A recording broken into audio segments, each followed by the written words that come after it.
are skipping borders and escaping the law. There are approximately 28 million recorded crimes a year and under 1.5 million police officers in the EU. When crimes cross borders, it's a major challenge for the police, with different languages, judicial systems, cultures, and of course bureaucracy to deal with. How do they cope? To find out, Michel Santos went to a recent murder scene in Annecy, France.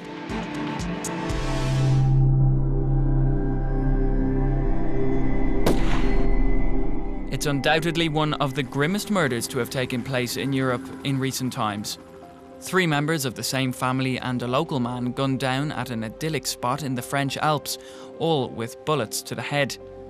The victims, a British engineer of Iraqi descent, his wife, mother-in-law and a passing cyclist. The couple's 2 children survived.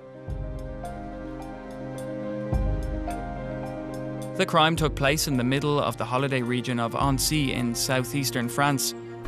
All lines of investigation are open, among them a family dispute over money, the family's Iraqi connections, or a link with the engineer's work. The investigation stretched from France to Britain. Italian and Swiss officials have also been involved. Spain, Sweden and Iraq are linked to the case.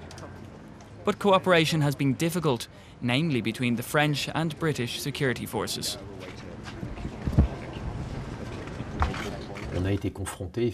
We faced compatibility problems with the 2 judicial systems. The objective is common, to find the perpetrators.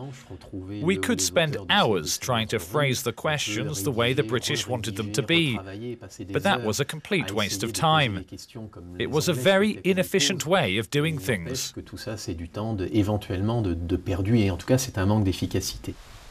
A lot of time was lost. It took 2 weeks for a joint investigation team, a JIT, to be set up, which allowed for the direct and quick exchange of information and legal assistance.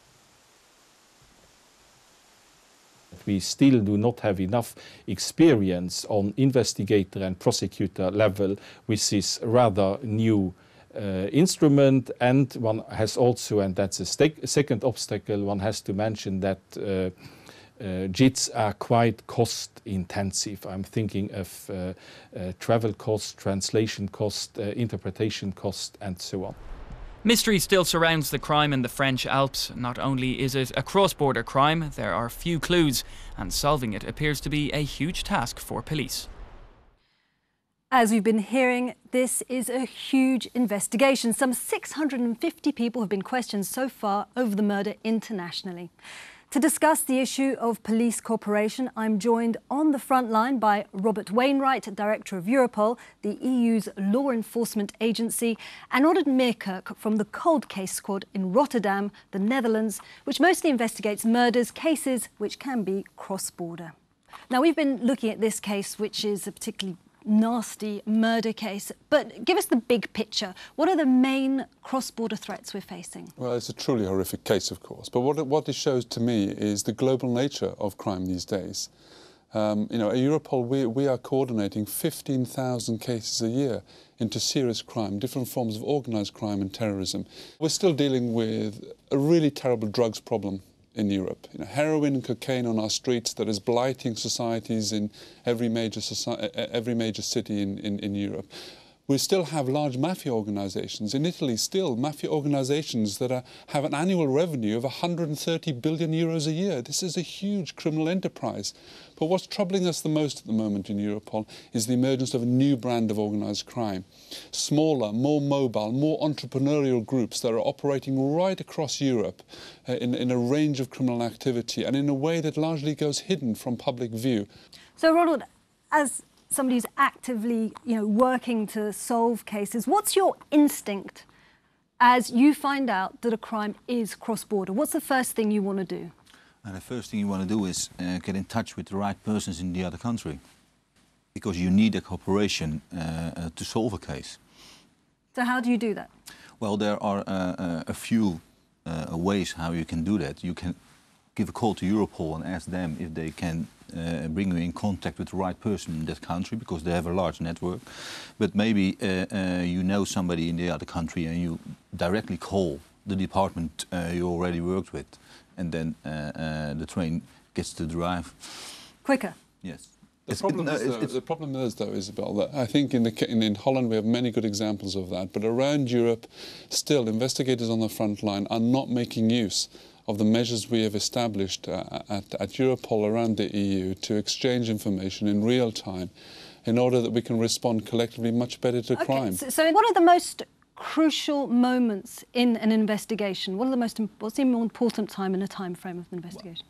Well, there's a difference between cold case investigations and actual killings, like this example, but the 48 hours are very crucial in a murder investigation, because then you have to gather your evidence. So basically the very beginning of the investigation, the early hours are the most crucial. Yes. Okay. Let's just quickly listen to Laure Guy. She is a lecturer at Leicester University and has specialised in police cooperation. Europol is a very good idea and something that would be efficient, but it's not where it should be at the day of today. It could have a lot more potential and it could be much more efficient in terms of fighting organised crime. The most problem is, if I summarise the situation, I think the most problem is political and bureaucracy. Do you find that police officers are bypassing you because they're thinking this is going to take too long? The first 48 hours are the most essential. I would say to Guy that I can prove to her that we are not bureaucratic, that we are making a difference every day. When last year we helped to dismantle the largest online paedophile forum in the world that led to a simultaneous arrest operation across 32 countries that arrested over 200 people and, most importantly, saved 250 children who were the victims of child sex abuse from further harm, that's not a bureaucratic agency. That's an agency making difference to the lives of citizens in Europe. I'd like Guy to come to The Hague and I'll show her personally what I mean by that. So there's another issue. There are so many institutions. Do police officers know who to call? We've got CEPOL, Europol, Interpol, Eurojust, the Schengen information system. There are probably others. Should there just not be one umbrella organisation? So police officers who are in the field will just go, OK, I'll call these guys. Well, it's not as easy as that, of course, because, you know, criminal justice is a complicated business and we're facing very significant criminal threats, as I told you. But it's true, I think, that we can perhaps streamline our business much better. Don't forget, though, Isabel, that only less than 1% of the EU budget is devoted to police cooperation business in the EU. Less than 1%.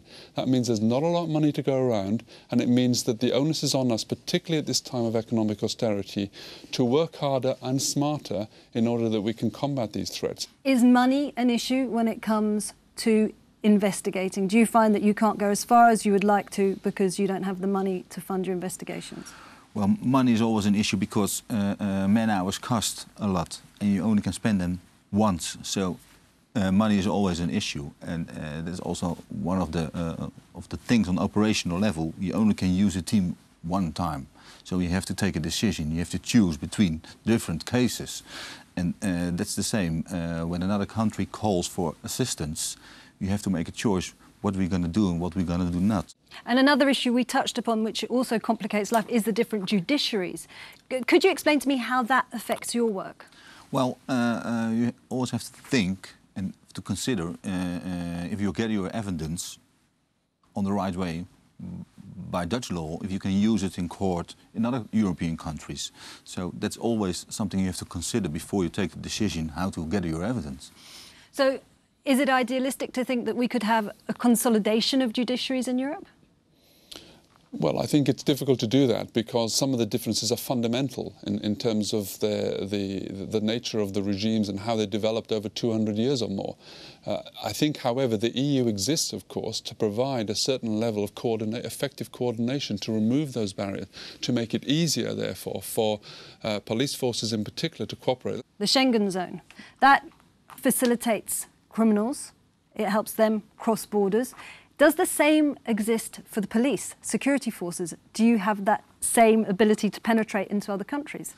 No. That's not the way how it works. You always have to get in touch with the authorities in the country you're working in, and you're not allowed to work on your own in another country. So you can't drive to Italy and do your job. So do you feel hamstrung in your position? Would you sometimes wish that Europol had more operational powers, that there was a European police force? I don't know. I've never been an advocate of that. We have a challenging enough mandate as it is to act, to provide our unique intelligence capabilities, our operational centre capabilities to support the officers on the ground. I don't want to have Europol boots on the ground that would add no value, but I will continue to provide the intelligence and other expertise they need to help them solve these crimes. Ronald, if you were able to change one or two things in terms of police cooperation in Europe, what would it be?